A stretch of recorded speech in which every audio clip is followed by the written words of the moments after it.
Hace 8 años empecé, estaba terminando mi doctorado en ingeniería y más concretamente en diseño y desarrollo de nuevos productos, cuando empezamos a especializarnos en el sector aeroespacial.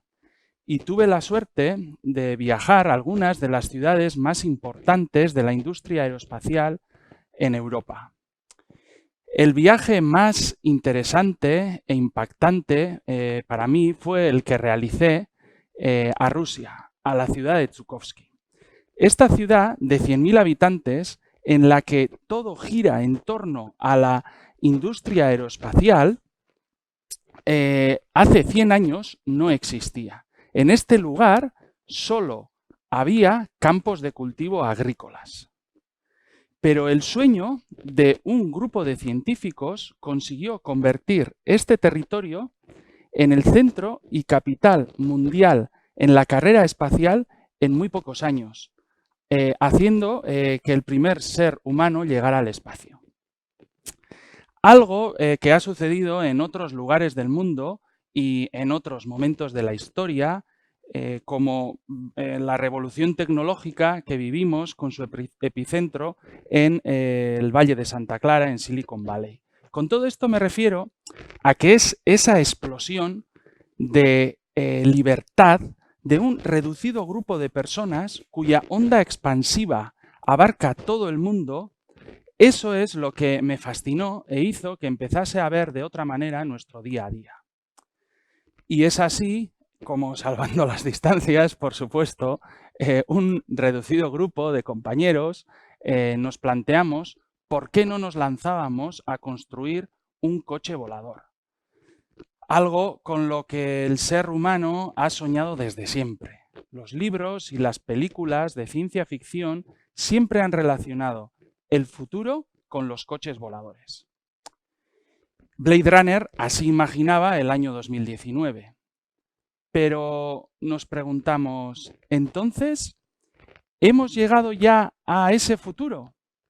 Y empezamos a hacer las primeras indagaciones y los primeros análisis. Y concluimos que sí, que hoy es viable volar en un coche volador y eléctrico. Y esto es así porque la legislación está dando pasos hacia esa realidad y, sobre todo, y ante todo, porque la tecnología lo hace viable.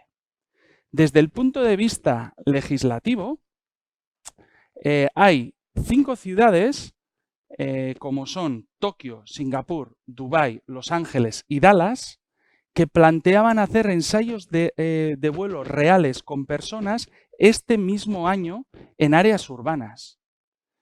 En Islandia hay una empresa que está llevando a cabo repartos de comida en la propia capital, y esto ya es una realidad. Y hay países como Ruanda o Tanzania donde las personas se están viendo directamente beneficiadas, haciendo que los hospitales estén interconectados mediante aviones no tripulados, llevando medicinas y bolsas de sangre. Desde el punto de vista tecnológico, nosotros circunscribimos este gran cambio a 3 claves: baterías, electrónica y motores eléctricos. El gran avance de las baterías y la electrónica se observa claramente en numerosos aspectos de nuestra vida diaria. Por ejemplo, en los móviles, donde un iWatch de última generación tiene la misma capacidad que un iPhone de la primera generación.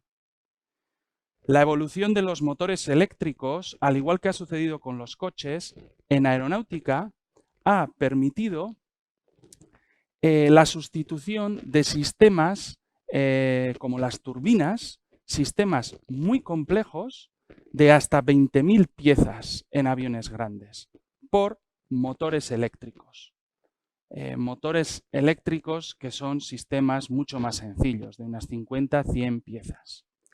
Y es esta caída de la caída de estas barreras lo que nos permitió a un grupo de 15 compañeros dar un paso adelante y plantearnos la construcción de una aeronave.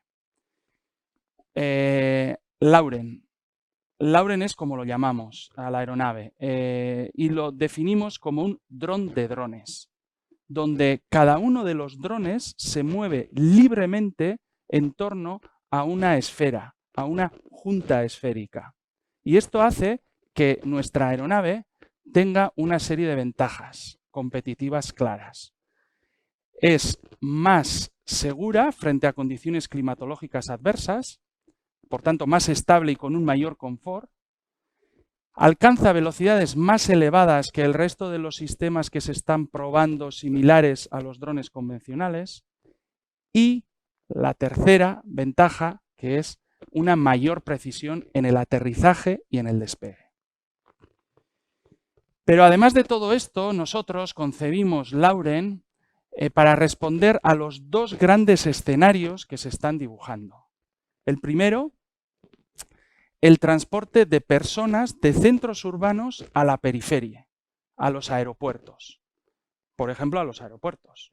En este caso se proyectan vertipuertos situados en las azoteas de los grandes rascacielos, de los grandes edificios, de tal manera que estas aeronaves despegarán y aterrizarán en vertical como los helicópteros y se trasladarán en horizontal como los aviones. De ahí que su aspecto se asemeje a los aviones convencionales. El otro escenario, el segundo, es el transporte de personas dentro de las ciudades. En este caso, las aeronaves se plantea que aterricen y despeguen en las propias plazas de aparcamiento de los coches. Y de ahí que su aspecto se asemeje al de los drones convencionales. Porque la maniobrabilidad es, en este caso, una característica clave. Bien, y dicho todo esto, muchas personas nos preguntan, pero ¿cómo va a ser ese futuro? Y lo cierto es que durante los últimos tiempos nos hemos ido dando cuenta que algunas personas sienten cierto recelo, cierta amenaza hacia ese futuro. Algo similar a lo que sucedió con los primeros coches o los primeros aviones. Haciendo un símil cinematográfico, vemos que estas personas imaginan ese futuro como la película Pájaros de Hitchcock, ¿no? Con muchos sistemas volando sobre nuestras cabezas que pueden vigilarnos o incluso pueden llegar a atacarnos, ¿no? Lo cierto es que nosotros vemos este futuro de una manera muy diferente. Lo vemos con mucho más optimismo y más positivo, ¿no? Siguiendo con el símil cinematográfico, nos imaginamos ese futuro como las películas de animación de Miyazaki, ¿no?